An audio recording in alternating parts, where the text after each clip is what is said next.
कई राज्यों के माननीय मुख्यमंत्री, माननीय गवर्नर श्री,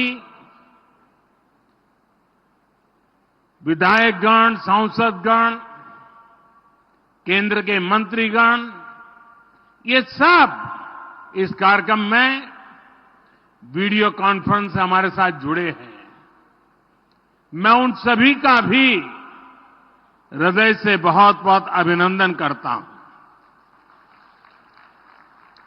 एक समय था जब देश के सारे प्रमुख कार्यक्रम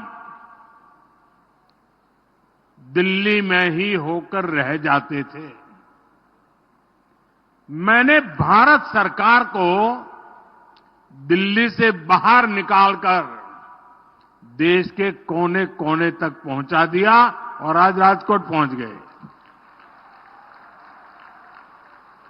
आज का ये कार्यक्रम भी इसी बात का गवाह है। आज इस एक कार्यक्रम से देश के अनेकों शहरों में विकास कार्यों का, लोकार्पण का और शिलान्यास होना एक नई परंपरा को आगे बढ़ा रहा है। कुछ दिन पहले ही मैं जम्मू कश्मीर में था। वहां से मैंने IIT Bhilai, IIT Tirupati, triple IT DM Kurnool, IIM बोध गया, आईआईएम जम्मू, आईआईएम विशाखापट्टनम और आईआईएस कानपुर के कैंपस का एक साथ जम्मू से लोकार्पण किया था। और अब आज यहां राजकोट से AIIMS Rajkot, AIIMS Raebareli, AIIMS Mangalagiri, AIIMS Bathinda और एम्स कल्याणी का लोकार्पण हुआ है। 5 एम्स, विकसित होता भारत ऐसे ही तेज गति से काम कर रहा है, काम पूरे कर रहा है। साथियों, आज मैं राजकोट आया हूं तो बहुत कुछ पुराना भी याद आ रहा है।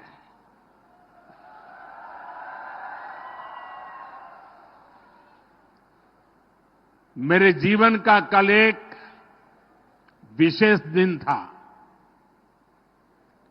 मेरी चुनावी यात्रा की शुरुआत में राजकोट की बड़ी भूमिका है। 22 साल पहले 24 फरवरी को ही राजकोट ने मुझे पहली बार आशीर्वाद दिया था, अपना एमएलए चुना था।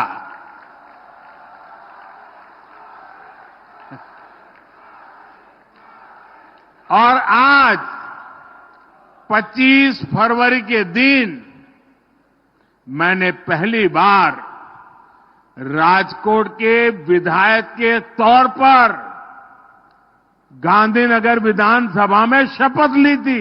जिंदगी में पहली बार। आपने तब मुझे अपने प्यार, अपने विश्वास का कर्जदार बना दिया था। लेकिन आज 22 साल बाद मैं राजकोट के एक एक परिजन को गर्व के साथ कह सकता हूं कि मैंने आपके भरोसे पर खरा उतरने की पूरी कोशिश की है।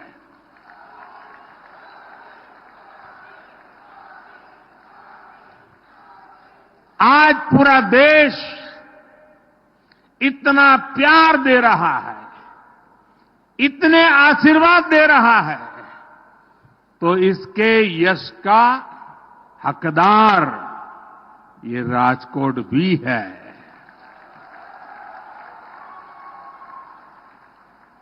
आज जब पूरा देश तीसरी बार एनडीए सरकार को आशीर्वाद दे रहा है, आज जब पूरा देश अब की बार अब की बार अब की बार अब की बार 400 पार का विश्वास 400 पार का विश्वास कर रहा है, तब मैं पुनः राजकोट के एक एक परिजन को सिर झुकाकर नमन करता हूं।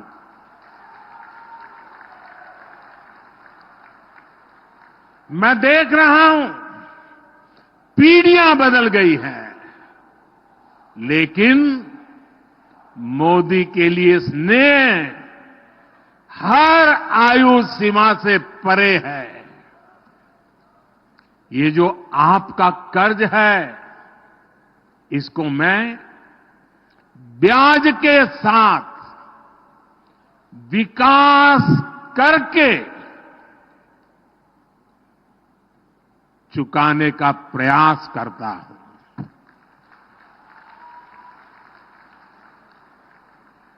साथियों, मैं आप सबकी भी क्षमा चाहता हूं और सभी अलग अलग राज्यों में माननीय मुख्यमंत्री और वहां के जो नागरिक बैठे हैं, मैं उन सब की क्षमा मांगता हूं, क्योंकि मुझे आने में थोड़ा विलंब हो गया, आपको इंतजार करना पड़ा।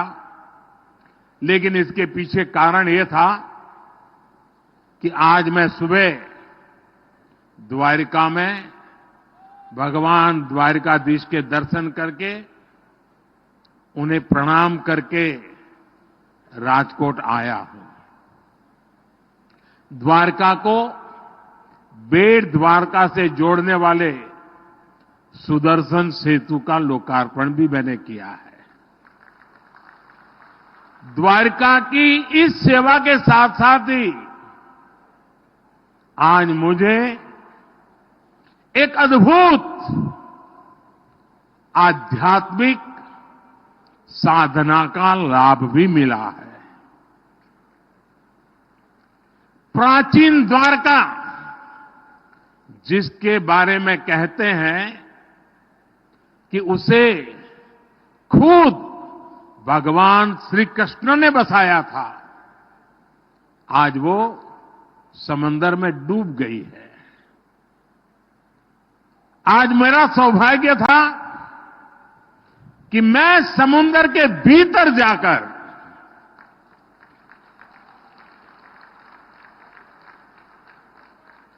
बहुत गहराई में चला गया और भीतर जाकर मुझे उस समुद्र में डूब चुकी श्री कृष्ण वाली द्वारिका, उसके दर्शन करने का और जो अवशेष हैं उसे स्पर्श करके जीवन को धन्य बनाने का, पूजन करने का, वहां कुछ पल प्रभु श्री कृष्ण का स्मरण करने का मुझे सौभाग्य मिला। मेरे मन में लंबे अरसे से ये इच्छा थी कि भगवान कृष्ण की बसाई उस द्वारिका भले पानी के भीतर रही हो, कभी न कभी जाऊंगा, मत्था टेकूंगा। और वो सौभाग्य आज मुझे मिला। प्राचीन ग्रंथों में द्वारका के बारे में पढ़ना, पुरातत्वविदों की खोजों को जानना, ये हमें आश्चर्य से भर देता है। आज समंदर के भीतर जाकर मैंने उसी दृश्य को अपनी आंखों से देखा, उस पवित्र भूमि को स्पर्श किया। मैंने पूजन के साथ ही वहां मोर पंख को भी अर्पित किया। उस अनुभव ने मुझे इतना भाव विभोर किया है, ये शब्दों में बताना मेरे लिए मुश्किल है। समंदर के गहरे पानी में मैं यही सोच रहा था कि हमारे भारत का वैभव, उसके विकास का स्तर कितना ऊंचा रहा है। मैं समुद्र से जब बाहर निकला तो भगवान श्री कृष्ण के आशीर्वाद के साथ साथ मैं द्वारका की प्रेरणा भी अपने साथ लेके आया हूं। विकास और विरासत के मेरे संकल्पों को आज एक नई ताकत मिली है, नई ऊर्जा मिली है। विकसित भारत मेरे लक्ष्य से आज दैवीय विश्वास उसके साथ जुड़ गया है।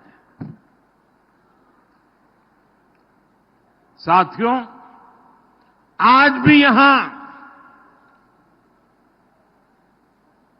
48,000 करोड़ से ज्यादा के प्रोजेक्ट्स आपको और पूरे देश को मिले हैं।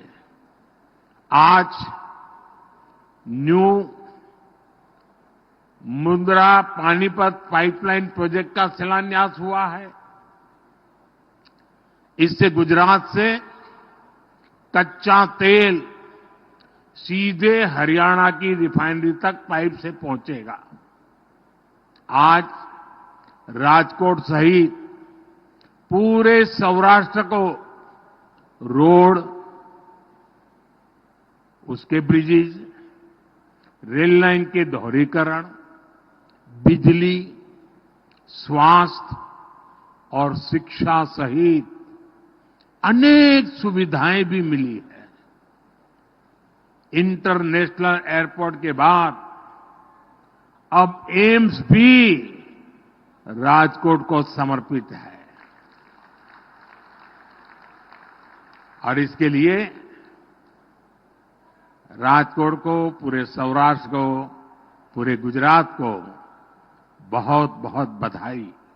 और देश में जिन जिन स्थानों पर आज ये एम्स समर्पित हो रहा है, वहां के भी सब नागरिक भाई बहनों को मेरी तरफ से बहुत बहुत बधाई। साथियों, आज का दिन सिर्फ राजकोट और गुजरात के लिए ही नहीं, बल्कि पूरे देश के लिए भी ऐतिहासिक है। दुनिया की 5वीं बड़ी अर्थव्यवस्था का हेल्थ सेक्टर कैसा होना चाहिए, विकसित भारत में स्वास्थ्य सुविधाओं का स्तर कैसा होगा, इसकी एक झलक आज हम राजकोट में देख रहे हैं। आजादी के 50 सालों तक देश में सिर्फ एक एम्स था और वो भी दिल्ली में। आजादी के 7 दशकों में सिर्फ 7 एम्स को मंजूरी दी गई, लेकिन वो भी कभी पूरे नहीं बन पाए। और आज देखिए, बीते सिर्फ 10 दिन में, 10 दिन के भीतर भीतर 7 नए एम्स का शिलान्यास और लोकार्पण हुआ है। इसलिए ही मैं कहता हूं कि जो 6-7 दशकों में नहीं हुआ, उससे कई गुना तेजी से हम देश का विकास करके देश की जनता के चरणों में समर्पित कर रहे हैं। आज 23 राज्यों और केंद्र शासित प्रदेशों में 200 से अधिक हेल्थ केयर इंफ्रास्ट्रक्चर प्रोजेक्ट का भी शिलान्यास और लोकार्पण हुआ है। इनमें मेडिकल कॉलेज हैं, बड़े अस्पतालों के सैटेलाइट सेंटर हैं, गंभीर बीमारियों के लिए इलाज से जुड़े बड़े अस्पताल हैं। साथियों, आज देश कह रहा है मोदी की गारंटी, यानी गारंटी पूरा होने की गारंटी।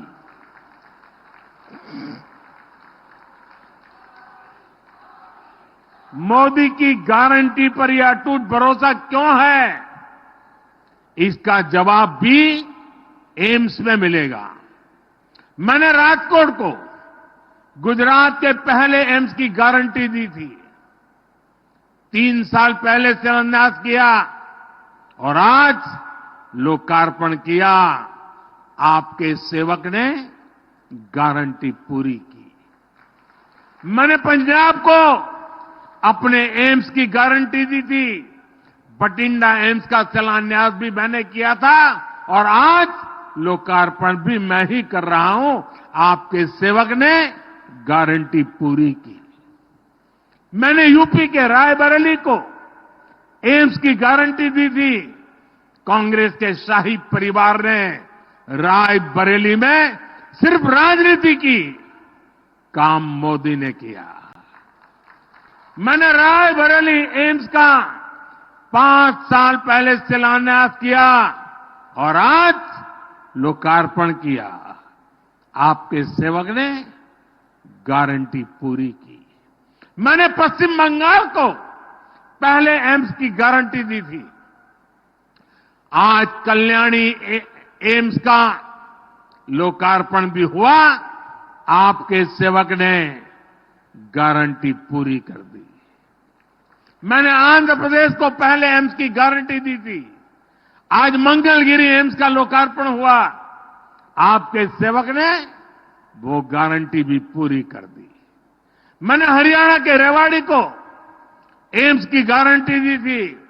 कुछ दिन पहले ही 16 फरवरी को उसकी आधारशिला रखी गई है। यानी आपके सेवक ने ये गारंटी भी पूरी की। बीते 10 वर्षों में हमारी सरकार ने 10 नए एम्स देश के अलग अलग राज्यों में स्वीकृत किए हैं। कभी राज्यों के लोग केंद्र सरकार से एम्स की मांग करते करते थक जाते थे। आज एक के बाद एक देश में एम्स जैसे आधुनिक अस्पताल और मेडिकल कॉलेज खुल रहे हैं। तभी तो देश कहता है, जब जहां दूसरों से उम्मीद खत्म हो जाती है, मोदी की गारंटी वहीं से शुरू हो जाती है।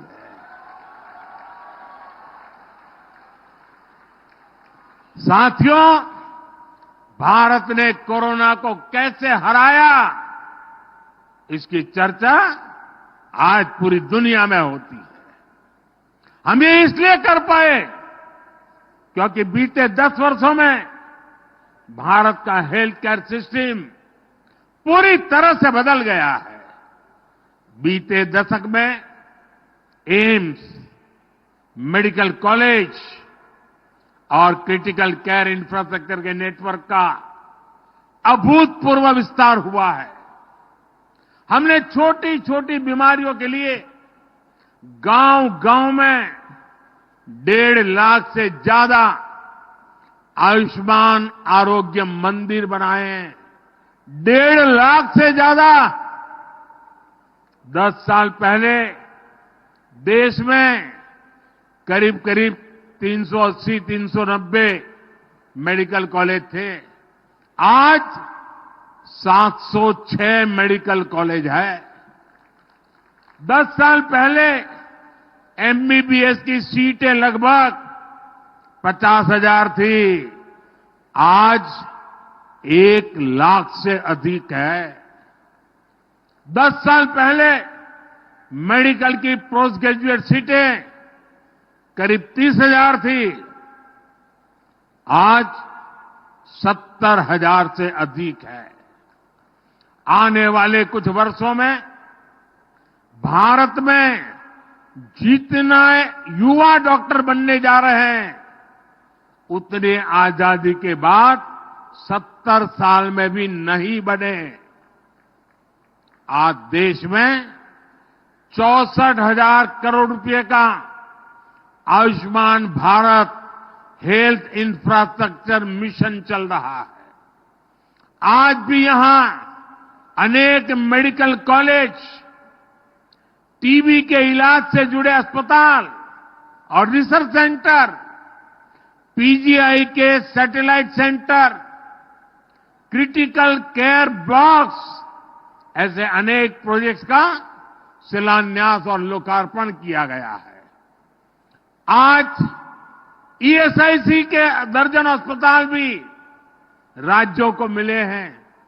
साथियों, हमारी सरकार की प्राथमिकता बीमारी से बचाव और बीमारी से लड़ने की क्षमता बढ़ाने की भी है। हमने पोषण पर बल दिया है, योग, आयुष और स्वच्छता पर बल दिया है, ताकि बीमारी से बचाव हो। निरीक्षण हमने पारंपरिक भारतीय चिकित्सा पद्धति और आधुनिक चिकित्सा दोनों को बढ़ावा दिया है। आज ही महाराष्ट्र और हरियाणा में योग और नेचुरोपैथी से जुड़े 2 बड़े अस्पताल और रिसर्च सेंटर का भी उद्घाटन हुआ है। यहां गुजरात में ही पारंपरिक चिकित्सा पद्धति से जुड़ा WHO का वैश्विक सेंटर भी बन रहा है। साथियों, हमारी सरकार का ये निरंतर प्रयास है कि गरीब हो या मध्यम वर्ग, उसको बेहतर इलाज भी मिले और उसकी बचत भी हो। आयुष्मान भारत योजना की वजह से गरीबों के 1 लाख करोड़ रुपए खर्च होने से बचे हैं। जन औषधि केंद्रों में 80% डिस्काउंट पर दवा मिलने से गरीबों और मध्यम वर्ग के 30,000 करोड़ रुपए खर्च होने से बचे हैं। यानी सरकार ने जीवन तो बचाया, इतना बोझ भी गरीब और मिडिल क्लास पर पड़ने से बचाया है। उज्ज्वला योजना से भी गरीब परिवारों को 70,000 करोड़ रुपए से अधिक की बचत हो चुकी है। हमारी सरकार ने जो डेटा सस्ता किया है, उसकी वजह से हर मोबाइल इस्तेमाल करने वाले के करीब करीब 4,000 रुपए हर महीने बच रहे हैं। टैक्स से जुड़े जो रिफॉर्म्स हुए, उसके कारण भी टैक्स पेयर को लगभग 2.5 लाख करोड़ रुपए की बचत हुई है। साथियों, अब हमारी सरकार एक और ऐसी योजना लेकर आई है, जिससे आने वाले वर्षों में अनेक परिवारों की बचत और बढ़ेगी। हम बिजली का बिल 0 करने में जुटे हैं और बिजली से परिवारों को कमाई का भी इंतजाम कर रहे हैं। पीएम सूर्य घर मुफ्त बिजली योजना के माध्यम से हम देश के लोगों की बचत भी कराएंगे और कमाई भी कराएंगे।